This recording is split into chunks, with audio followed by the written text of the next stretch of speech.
Hey, all right, let's dive into this like we're kicking back with some coffee, chatting about these forgotten stars from early Hollywood.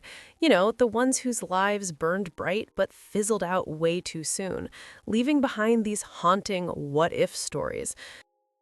We'll cover their lives, families, affairs, key roles, the tragic reasons behind their early deaths, and what happened to their families afterward.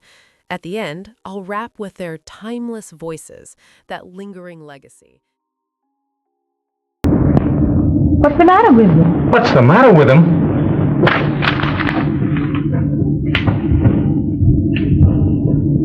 Look at that, and that, and that. I know, honey, but I just had to throw a party for Sally when she announced her engagement. Everyone else did. Welcome back to Forgotten Frames, where we dust off the old reels and remember the stars who lit up the screen before the talkies took over. Today, we're talking about 5 figures from early Hollywood whose lives were cut short in heartbreaking ways. These aren't your A-list legends like Chaplin or Pickford. They were on the cusp, full of promise, but fate had other plans. We're diving deep into Peg Entwistle, Thelma Todd, Olive Thomas, Paul Byrne, and Jean Eagles. Their stories mix glamour, heartbreak, and mystery, reminding us how fragile fame can be. Grab a drink, settle in. Let's start with the one whose death became synonymous with Hollywood's dark side. Peg Entwistle, the girl who fell from the sign. Peg Entwistle's tale is like a ghost story etched into the Hollywood hills. Born Millicent Lillian Entwistle on February 5, 1908 in Port Talbot, Wales, she came from a family of performers. Her dad, Robert Symes Entwistle, was an English actor and theater manager, and her mom, Emily Stevenson, was also tied to the stage world through her parents. Peg's early life was uprooted when her family moved to New York around 1912 or so, seeking better opportunities. Tragedy struck young. Her mother died when she was just a toddler, and her father remarried, but he was killed in a hit-and-run accident in 1922 when she was 14. She lived with her uncle, Charles Entwistle, a Broadway manager, and her stepmother and half-brothers in Cincinnati for a bit, but the stage called her back. Peg started acting at 17, making her Broadway debut in 1925 with The Wild Duck. She racked up roles in plays like Tommy and The Hometowners, earning praise for her emotional depth. Betty Davis even cited Peg as an inspiration after seeing her in The Wild Westcotts. Affairs? Peg was married briefly to actor Robert Keith from 1927 to 1929, but it ended in divorce after she discovered he had a son from a previous marriage. That son? Future actor Brian Keith. No major scandals there, but the split left her wary of romance. Hollywood beckoned in 1932. She landed a small role in 13 Women, playing Hazel Cousins, a supporting part in a thriller about vengeful sorority sisters. It was her only film. On September 16, 1932, at 24, she climbed the Hollywood Land sign, it said Hollywood Land back then, and jumped from the H to her death. Why so early? Untreated mental health issues, career failures, and isolation in a cutthroat industry. Irony, days later, a letter arrived offering her a lead role in a play about a woman who dies by suicide. Family now? Peg had no children. Her half-brothers scattered. One, Milton, became an engineer.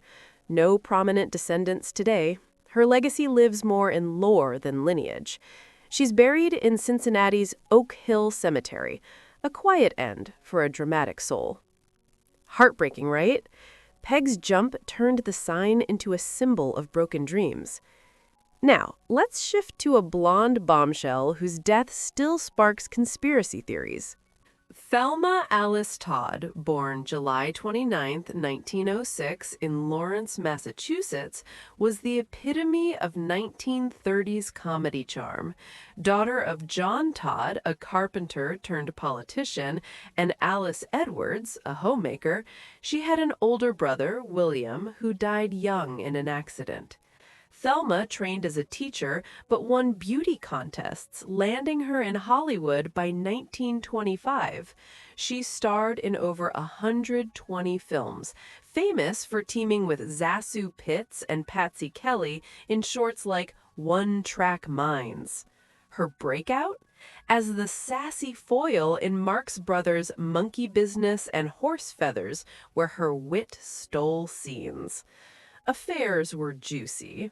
Married to producer Pat DeSico, 1932 to 1934, a mob-linked guy, but she dated director Roland West and had flings with Lucky Luciano, rumors tied to her death.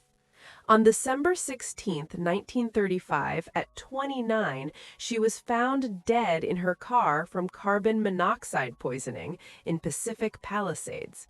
Official ruling: accident or suicide, but bruises and mob connections suggest murder. Why early? Stress from her restaurant, Thelma Todd's Sidewalk Cafe, abusive relationships, and possible foul play amid Hollywood's underworld ties. Descendants? No kids. Her mother outlived her, but the family faded from public view. No known living relatives in the spotlight today. Her estate went to friends and charity. She's interred in Bellevue Cemetery, Massachusetts. Her mystery unsolved. Thelma's story feels like a noir film she could have starred in. Next up, a beauty whose Paris tragedy shocked the world.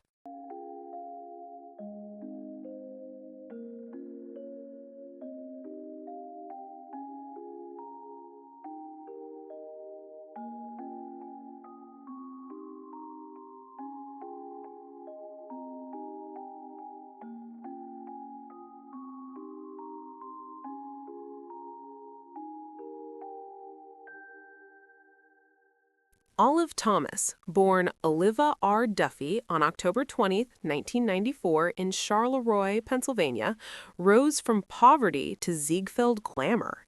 Her father, James Duffy, a steelworker, died when she was young, leaving her mom, Rena, to raise Olive and brothers James and Michael in dire straits. Dropping out at 15, Olive worked odd jobs before winning a beauty contest in 1914, landing her in New York's Ziegfeld Follies as a model and dancer. Famous roles: she starred in silent films like The Flapper, 1920, defining the era's spirited girls, and Everybody's Sweetheart, 1920. Affairs: married Bernard Krug Thomas at 16, divorced 1913, then eloped with Jack Pickford, Mary Pickford's wild brother, in 1916. Their marriage was rocky. Infidelities, drugs, and syphilis rumors. On September 10, 1920, at 25, in Paris, Olive accidentally ingested mercury bichloride, meant for Jack's syphilis, dying after 5 days. Why early? A tragic mix-up amid a party lifestyle, possible depression, and the era's poor medical knowledge. No kids, her brothers lived quietly. Descendants? Little trace. Her nephews might have families, but nothing public. She's buried in Woodlawn Cemetery, New York. Scandal. Now, for a man behind the camera whose end was equally shrouded. Section 4. Paul Byrne, the director's deadly secret. Paul Byrne, born Paul Levy on December 3, 1889, in Wandsbek, Germany, emigrated to New York in 1998 with his Jewish family, parents Julius and Jeanette, and 5 siblings. Julius ran a store. The family struggled after his death in 1914. Paul acted on stage before turning to writing and directing at MGM, known as Hollywood's father confessor, for mentoring stars like Garbo and Harlow. Famous works? He produced Grand Hotel, 1932, and directed The Beloved Rogue, 1927. Affairs: a common-law wife, Dorothy Millette, mentally ill, institutionalized, then married Jean Harlow in July. Rumors of impotence plagued him. On September 5, 1932, at 42, found shot in his Beverly Hills home, Official suicide, but theories point to murder by Millette, who drowned days later. Why early? Depression, marital issues, and possible cover-up by MGM to protect Harlow. No kids, siblings scattered. Descendants? None direct. Family lines likely private in New York.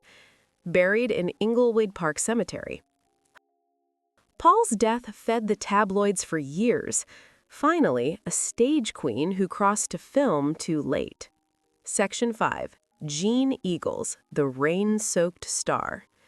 Jean Eagles, born Amelia Jean Eagles on June 26, 1990, in Kansas City, Missouri, was one of 6 kids to Edward Eagles, a carpenter, and Julia Sullivan. Poor but ambitious, she ran away at 11 to join a traveling troupe.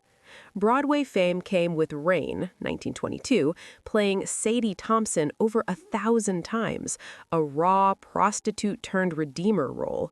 Films? Oscar nominated for The Letter, 1929. Affairs, married Morris Dubinsky, 1911 to 1920, with a son who died young or was adopted out, then Ted Coy, 1925 to 1928. On October 3, 1929, at 39, died from drug overdose, chloral hydrate heroin complications. Why early? Addiction from surgeries, erratic behavior that got her blacklisted. No surviving kids, siblings' families unknown today. Buried in Calvary Cemetery, Kansas City. These stories hit hard. The pressure, the vices, the accidents. Their timeless voices echo in today's Hollywood. Peg in mental health talks, Thelma in true crime pods, Olive in flapper revivals, Paul in #MeToo shadows, Jean in addiction awareness. They remind us fame isn't forever, but impact is.